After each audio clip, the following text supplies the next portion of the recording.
الحمد لله نحمده ونستعينه ونستغفره ونعوذ بالله من شرور أنفسنا ومن سيئات أعمالنا من يهده الله فلا مضل له ومن يضلل فلا هادي له وأشهد أن لا إله إلا الله وحده لا شريك له وأشهد أن محمدًا عبده ورسوله اللهم صل على محمد وعلى آل محمد كما صليت على إبراهيم وعلى آل إبراهيم إنك حميد مجيد اللهم بارك على محمد وعلى آل محمد كما باركت على إبراهيم وعلى آل إبراهيم في العالمين إنك حميد مجيد أما بعد فإن خير الحديث كتاب الله وخير الهدى هدى محمد صلى الله عليه وآله وسلم وشر الأمور محدثاتها وكل محدثة بدعة وكل بدعة ضلالة وكل ضلالة في النار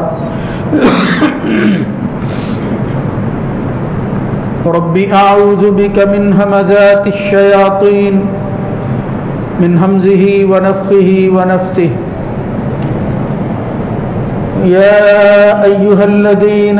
آمنوا اتقوا الله حق تقاته ولا تموتن إلا وأنتم مسلمون يا أيها الناس اتقوا ربكم الذي خلقكم من نفس واحدة وخلق منها زوجها وبث منهما رجالا كثيرا ونساء واتقوا الله الذي تساءلون به والأرحام إن الله كان عليكم رقيبا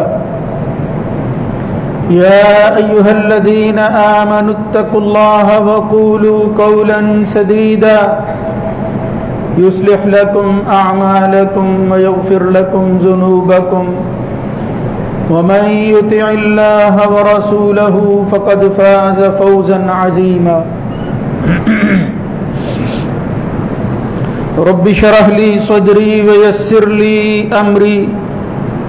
واحلل عقدة من لساني يفقهوا قولي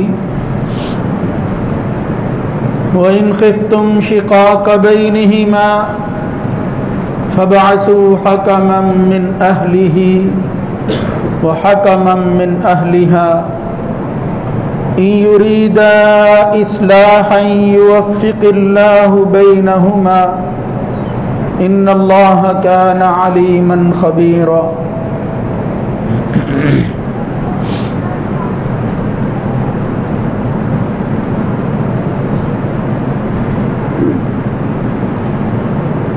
اور اگر تمہیں ان دونوں کی جدائی کا خدشہ اور اندیشہ ہو، یعنی مرد اور عورت، تو ایک ثالث یا سرپنچ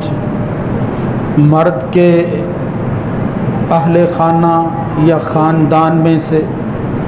اور ایک حاکم عورت کے اہل میں سے بھیج دیجیے۔ اگر وہ اصلاح کے ارادے سے جائیں تو اللہ تعالیٰ توفیق دے دے گا اور ملا دے گا ان دونوں کو۔ بلا شبہ اللہ تعالیٰ تمام تر معاملات کو جاننے والا اور ہر قسم کی خبر رکھنے والا۔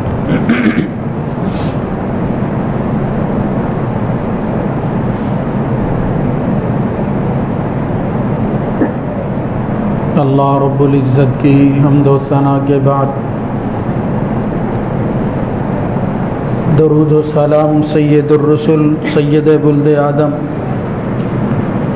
خاتم النبیین جناب محمد الرسول اللہ صلی اللہ علیہ وآلہ وسلم کی ذات گرامی پر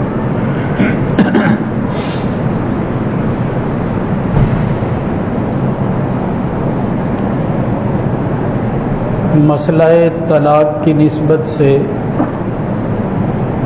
چند ضروری چیزیں پچھلے خطبہ میں نے عرض کی تھی.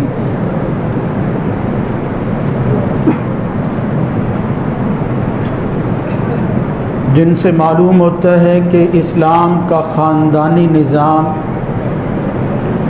اس کا استحکام اور اس کی ترویج ہی معاشرتی اصلاح کے لیے بنیادی اکائی کی حیثیت رکھتی. اگر یہاں درار پیدا ہو جائے تو پھر یہ درار صرف ایک خاندان کی نہیں، معاشرے کے اندر اس طرح فساد رونما ہوتا ہے کہ جس کی اصلاح کے لیے کارگر کوششیں بھی کم پڑ جاتی. مگر یہ انسانی زندگی کا ایک ایسا حصہ ہے جس کی حقیقت سے انکار بھی ممکن نہیں ہے کہ بعض دفعہ کوشش کے بعد اپنے طور پر اچھے انتخاب کے بعد بھی نباہ ہو جانا اور پھر ساری زندگی کا ساتھ جو ہے وہ چلنا وہ مشکل ہو جاتا ہے. تو بجائے اس کے کہ اسی طرح بندہ اپنے گھر کو جہنم بنا کر رکھے اور پھر اس کے دینی معاملات جو ہیں اس وجہ سے متاثر ہوتے رہیں، اسلام نے ایک ایسا حل بتایا ہے کہ جس کو اختیار کرنے کے بعد وہ گھرانہ بھی سلامتی میں آ جاتا ہے اور پھر مرد اور عورت کی عزت جو ہے وہ بھی برقرار رہتی ہے. تو اس سلسلہ میں اس بڑے قدم اٹھانے سے پہلے، اس جدائی کو اختیار کرنے سے قبل، یعنی اسلام جتنا بھی زور دیتا ہے وہ ملاپ پر دیتا ہے، اکٹھ پر دیتا ہے، اس رشتے کے قیام اور استحکام پر ہی دیتا ہے. اسی لیے اس کے مقابل جب ہم دیکھتے ہیں قرآن و سنت میں، خواہ وہ سلیمان علیہ السلام کا زمانہ ہو یا بعد کے دور کی بات ہو، کہ اس میاں بیوی کی جدائی یعنی اس خاندان کو توڑنے میں شر کی قوتیں پیش رہی ہیں. حتیٰ کہ شیطان ابلیس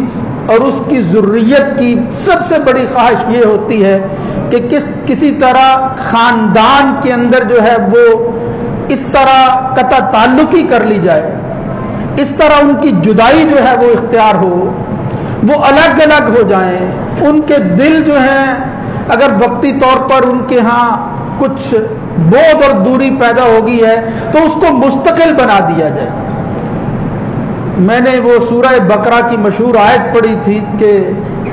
اس وقت کے لوگ میاں بیوی کے درمیان جدائی پیدا کرنے کے لیے جادو سیکھتے تھے، اور یہ سلسلہ رکا نہیں ہے. آج بھی بہت سے لوگ جو ہیں وہ اس بد خصلت کے اندر مبتلا ہیں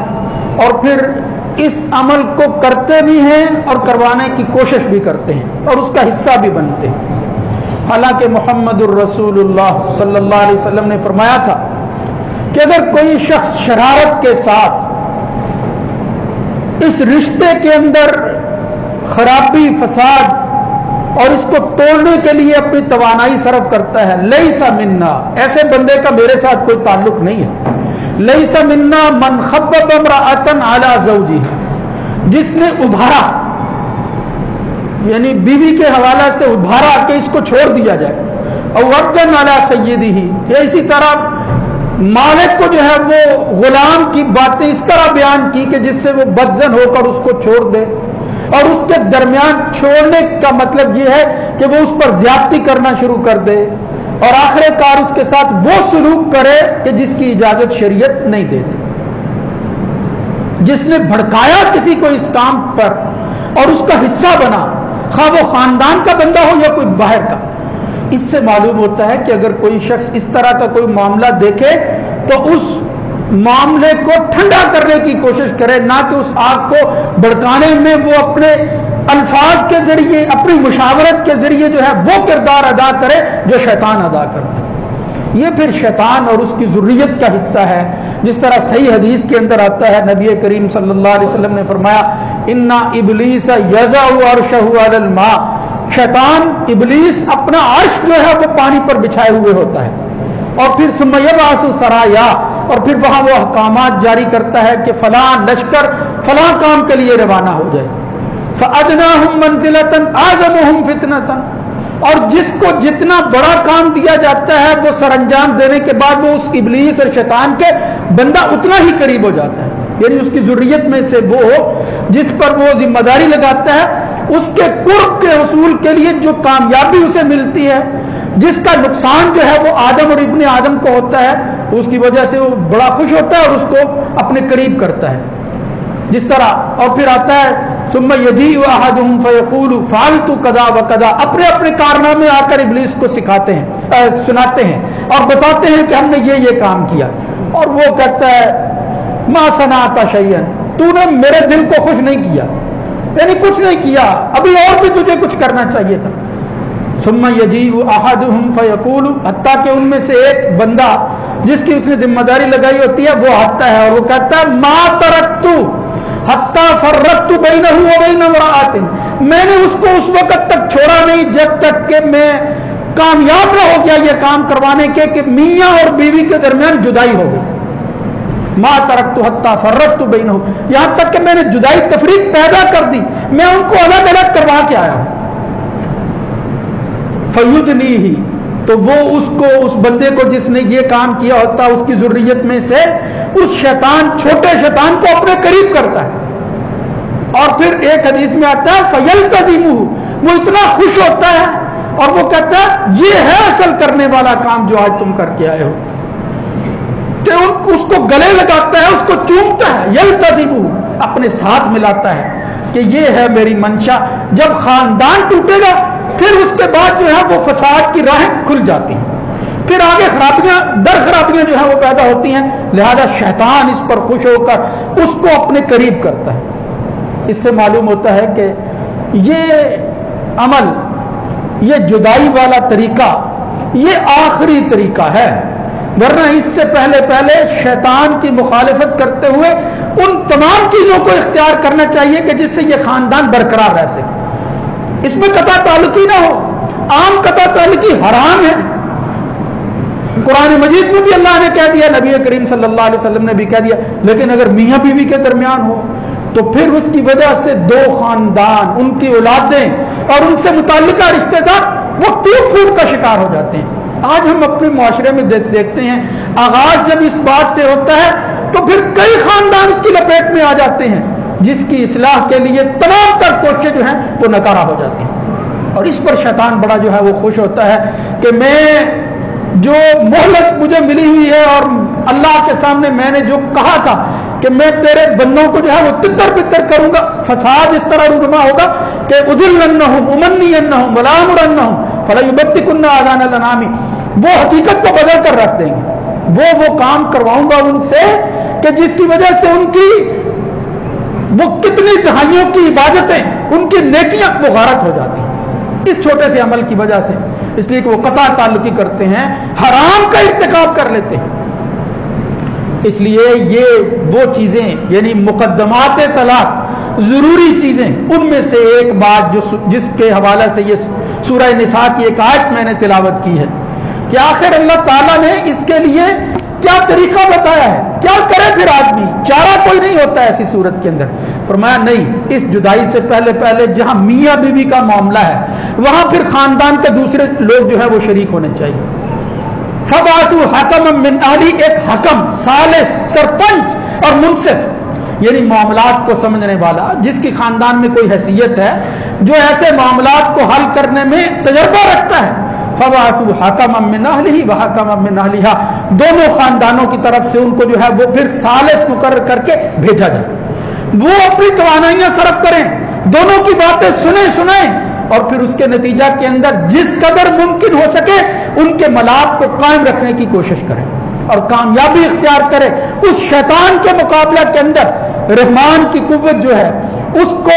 مضبوط کرنے میں وہ اپنا کردار ادا کریں۔ یہ ہے خاندان کے بڑوں کا کام، یہ ہونا چاہیے۔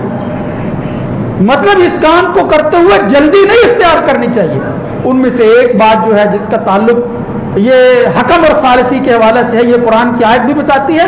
حکما من اہلہ وحکما من اہلہا ان یریدا اصلاحا،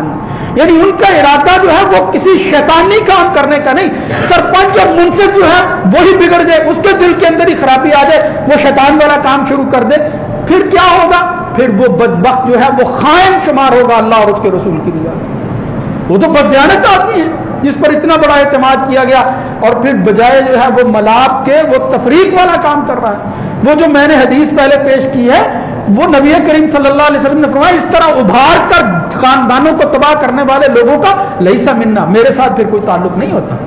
اور آپ حیران ہوں گے کہ وہ کام ہے، یہ وہ عمل ہے، محمد الرسول اللہ صلی اللہ علیہ وسلم نے فرمایا کہ بڑے بڑے کبیرہ گناہوں میں سے ایک گناہ ہے کہ بندہ جھوٹ بولتا ہے، اجتنبوا السبع الموبقات، رسول اللہ صلی اللہ علیہ وسلم نے فرمایا۔ اسی طرح اور روایتیں آتی ہیں، جھوٹ کی بڑی مذمت ہے قرآن و سنت کے اندر، لیکن فرمایا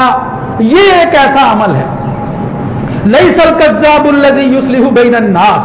جو لوگوں کے درمیان اصلاح، لوگوں کو ملاتا ہے اور پھر اس کی خاطر اسے کوئی جھوٹ جو ہے اس کا سہارا لینا پڑتا ہے، لیس الکذاب الذی، اللہ کے ہاں وہ جھوٹا شمار نہیں ہوتا۔ ینمی خیرا ویقول خیرا، ہاں اس کی نیت خیر کی ہونی چاہیے، کلمہ خیر وہ ادا کرتا ہو، دل کے اندر کھوٹ نہیں ہونا چاہیے اس کے بھی۔ پھر ایسی صورت کے اندر اگر وہ جھوٹ بولتا، بلکہ صحیح مسلم میں تو یہاں تک لفظ آتے ہیں، وہ بیان کرتی ہیں ام کلثوم بنت عقبہ بن معیط کہ نبی کریم صلی اللہ علیہ وسلم نے تو یہاں تک فرمایا جس کا مطلب یہ تھا، یعنی نبی کریم صلی اللہ علیہ وسلم کے الفاظ کا مفہوم یہ تھا، تعنی نبی صلی اللہ علیہ وسلم، یعنی حضور سے میں نے سنا اور میں نے جو اخذ کیا، حضور جو فرما رہے تھے وہ کیا ہے؟ حدیث الرجل امرأتہ وحدیث المرأۃ علی زوجہا، یعنی اگر کوئی شخص جھوٹ کہنے میں تین چیزوں کو اختیار کرتا ہے، ان میں سے ایک چیز یہ ہے۔ تین کون سی چیزیں ہیں؟ یعنی تین مواقع جن پر جھوٹ بھی جائز ہو جاتا ہے، الحرب، جنگ ہے، لڑائی ہے، وہاں اگر کوئی جھوٹ کے ساتھ جو ہے وہ سہارا لیا جائے، ایسی بات جو حقیقت کے خلاف ہو وہ ظاہر کی جائے، وہ گناہ نہیں ہوتا۔ حرب ہے، وہاں داؤ جو ہے وہ چلانا ہے، آپ نے مخالف فریق کو زیر کرنا ہے، فرمایا ایسی صورت کے اندر وہ کذب اور جھوٹ نہیں لکھا جاتا۔ والاصلاح بین الناس، عام لوگوں کے درمیان جو ہے وہ اگر اصلاح کرنی ہے، ان کو ملانا ہے، پھر بھی جو ہے وہ جھوٹ شمار نہیں ہوتا، اس بندے کو اللہ اور اس کا رسول جھوٹا نہیں شمار کرتا، یعنی عام لوگوں کی بات ہے۔ اور تیسری بات جو وہ میں پہلے عرض کر چکا ہوں کہ مرد کو عورت کی باتیں اور عورت کو مرد کی باتیں اس طرح بیان کی جائیں کہ جس سے ان کا دل جو ہے وہ قریب آئے، یعنی اپنی طرف سے آپ ایسی بات بتائیں کہ جس کو وہ سمجھے کہ اس کی کشش ابھی بھی میری طرف موجود ہے۔ اور نبی کریم صلی اللہ علیہ وسلم نے فرمایا قرآن کی آیت کی تشریح کرتے ہوئے کہ اگر ایسی صورت کے اندر بھی کوئی اور چارہ نہیں ہے، معاملہ جو ہے وہ حکم تک پہنچا ہوا ہے، ثالثی قریب آ گئی ہے، لیکن اس سے بھی پہلے ایک اور کام جو ہے وہ کیا ہے؟ تم نے اپنی طور پر، یہ قرآن کیا ہے؟ الرجال قوامون علی النساء کے آگے آتا ہے فَإِذُوهُنَّ وَاهْجُرُوهُنَّ فِي الْمَضَاجِعِ وَاضْرِبُوهُنَّ، اس بات کو بھی ذہن میں رکھنا چاہیے کہ پہلے اپنے طور پر کوشش کریں، یعنی حکم اور ثالثی سے پہلے وہ اپنی توانائیاں پوری صرف کرے، معاملہ باہر نہ جانے دے۔ اس سے معلوم ہوتا ہے کہ ثالثی آخری فیصلہ ہے، اس کے بعد اگر ثالث جو ہے وہ جدائی کا اعلان کر دے تو وہ میاں بیوی کی طرف سے ہوگا، یہ نہیں ہے کہ اس کو اختیار دیں وہ فیصلہ کرے، نہیں، اس ثالثی کا مطلب یہ ہوتا ہے کہ آپ معاملہ آپ کے ہاتھ میں ہے، نپٹائیں آپ کو جیسی بھی صورت بنتی ہے، لیکن فرمایا اس سے پہلے نصیحت کرتے رہو، اگر ہو سکے تو اس کا بستر الگ کر دو، وَاهْجُرُوهُنَّ فِي الْمَضَاجِعِ، یعنی ایسی صورت کے اندر پھر بھی فرمایا نبی کریم صلی اللہ علیہ وسلم نے کہ آپ ایسی صورت میں جب اس کو نصیحت کر رہے ہیں تو پھر تانے نہ دیا کریں، بلا تو قبہ، اس کو جو ہے وہ برا بھلا اس اعتبار سے نہ کہیں کہ میں نے ساری زندگی جس طرح تجھے برداشت کیا میں جانتا ہوں. نہیں، رسول اللہ صلی اللہ علیہ وسلم لا تضرب الوجه ولا تقبی ولا تحجر الا فی البیت، یعنی جو 3 صورتیں ہیں، نصیحت ہے، پھر اس کے بعد جو ہے وہ جدائی ہے اس کی وقتی طور پر، فرمایا اس کو بھی اپنے گھر میں رکھ کر. یہ نہیں ہے کہ عام طور پر ہمارے ہاں جو ہوتا ہے کہ جو اپنے ماں باپ کے گھر چلے جاؤ، اور وہ گھر والے بھی پھر کیا کہتے ہیں، ہم کوئی مر نہیں گئے، ہم ابھی زندہ ہیں. یہ شیطانی باتیں ہیں ساری. اس طرح کے خیالات دل میں آنا اور پھر ان کو بیان کرنا، شیطان کی منشا یہی ہوتی ہے. تو ایسی صورت کے اندر دانائی کا جو ہے وہ مظاہرہ کرنا چاہیے دونوں خاندانوں کو، اور پھر حتی الامکان کوشش کرنی چاہیے کہ معاملہ گھر کا گھر تک رہے،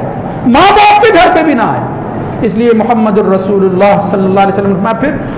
قرآن مجید میں بھی آج جو آتا ہے کہ آخری صورت اگر تمہیں بعض دفعہ کسی ایسے بندے کی وجہ سے تمہارے معاملات جو ہیں وہ جدائی کی طرف جا رہے ہیں جس کا آنا تمہاری بیوی کے لیے تم پسند نہیں کرتے، یعنی بعض دفعہ ایسا ہوتا ہے، یہ آخری صورت ہے کہ فلاں بندہ گھر میں آتا ہے، مرد کی غیرت برداشت نہیں کرتی، وہ اس کو سمجھائے، حتی الامکان سمجھائے، اور پھر اس کے بعد جو ہے اس کی علیحدگی کے لیے اگر وقتی طور پر اس کو اپنے سے جدا کر دے تاکہ اس کو احساس پیدا ہو کہ میرا خامد جو ہے وہ چاہتا کیا ہے، اس کی غیرت کیا کہتی ہے. ورنہ پھر میں وضربوہن، اگر تمہیں مار پیٹ سے بھی کام لینا پڑے، لیکن مار پیٹ بھی اس طرح کی جس سے تم سمجھو کہ اب طبیعت اور مزاج کے اعتبار سے سوائے مارنے کی یہ سمجھ نہیں رہی، اس کے ساتھ یہ سلوک کرو. اور نبی کریم صلی اللہ علیہ وسلم نے فرمایا، اس کے صحیح بخاری میں روایت آتی ہے، ضربن غیر مبرح، وہ غلاموں کی طرح مارنا شروع نہ کر دو. لا یجلد احدکم جلد العبد، یعنی جس طرح غلاموں کو اس وقت پیٹا جاتا تھا اور سختی کی جاتی تھی، یہ تمہاری زندگی کا حصہ ہے، اس کے ساتھ یہ سلوک نہیں کرنا. اس کا مزاج ایسا ہے، اس کے علاوہ وہ کوئی بات سمجھتی نہیں ہے. یہ بعض خاندانوں کے اندر بعض خواتین میں معاملہ ہوتا ہے. اس لیے اللہ تعالیٰ نے اس کی اجازت دی ہے کہ اگر وہ نصیحت بھی کام نہیں کر رہی، اس کے بستر کی علیحدگی کے بعد بھی فائدہ کوئی نہیں ہو رہا، وَضْرِبُوهُنَّ فَإِنْ أَطَاعْنَكُمْ فَلَا تَبْغُوا عَلَيْهِنَّ سَبِيلًا، لیکن اگر وہ اپنی اصلاح کر لیں، تمہاری بات ماننا شروع کر دیں، پھر اس کو انا کا مسئلہ نہ بنائیں کہ اس بندے کو میں نے تیرے پاس آتے ہوئے دیکھا، یعنی صرف آتے ہوئے دیکھا اور اس پر اتنی بڑی بات کہہ دی، اور پھر یہ کہنے لگا کہ خدا نہ خواستہ اس نے حد جو ہے وہ اس سے تجاوز کر لیا. یہ بھی شیطان چاہتا ہے کہ بعض دفعہ معاملہ اتنا بڑا نہیں ہوتا اور اس کو بڑا چڑھا کر بڑا دل میں بنا دیتا ہے شیطان. اس لیے اللہ رب العزت نے فرمایا نہیں، وہ جو مقدمات ابتدائی چیزیں اس بڑا فیصلہ کرنے سے پہلے ہیں،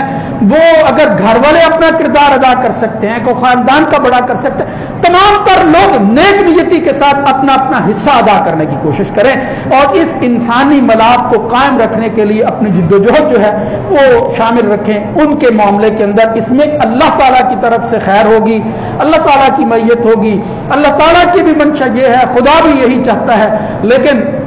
اس کے ساتھ ساتھ آخری صورت جو ہے وہ اس کی تفصیل میں انشاءاللہ پھر کسی وقت بیان کروں گا کہ یہ جو عام طور پر کہا جاتا ہے، حدیثیں بیان کی جاتی ہیں جو بالکل ثابت نہیں ہے. ابغض الحلال الی اللہ الطلاق، کہ مبغوض ترین چیز جو ہے وہ طلاق دینا ہے،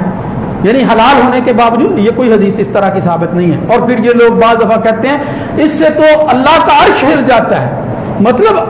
برائی اپنی جگہ پر، لیکن جھوٹی حدیثیں بیان کرتے رہنا کہ طلاق دینے سے یہتز العرش، اللہ کا عرش ہل جاتا ہے. اللہ کا عرش اتنا کمزور نہیں ہے، اس نے وہ سارے طریقے تمہیں اصلاح کے بتا دیے ہیں،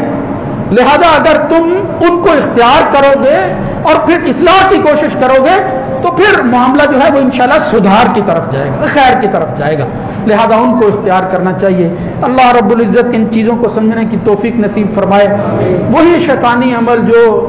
سلیمان علیہ السلام کے زمانہ میں اور پھر وقتاً فوقتاً آگے بڑھتا رہا ہے، اس وقت معاشرے کے اندر بہت سے واقعات دیکھنے میں آتے ہیں. جلد بازی کی وجہ سے میں حیران ہوتا ہوں کہ بعض دفعہ نوجوان آتے ہیں اور مسئلہ پوچھتے ہیں، جب پھر ان کو بتایا جاتا ہے بھئی یہ کس کا کیس ہے، وہ کہتا ہے میں ہی اس میں گرفتار ہو گیا ہوں. یعنی مرد جو ہے وہ کسی اور طرف اس کا دھیان ہے، عورت جو ہے وہ کسی اور مرد کے بارے میں سوچ رہی ہے. یہ برائی اس وقت جو ہے وہ عام ہو چکی ہے. اب اس برائی کو ختم کرو، اس کی اصلاح کرو، اور جس کی وجہ سے تمہارا گھر جو ہے وہ تباہ ہو رہا ہے، خود اپنے آپ کو بھی بچاؤ اور اپنی بیوی کو بھی بچاؤ. اللہ رب العزت ان باتوں کو سمجھنے کی توفیق دے. اقول قولی ھذا استغفر اللہ لی ولکم ولسائر المسلمین.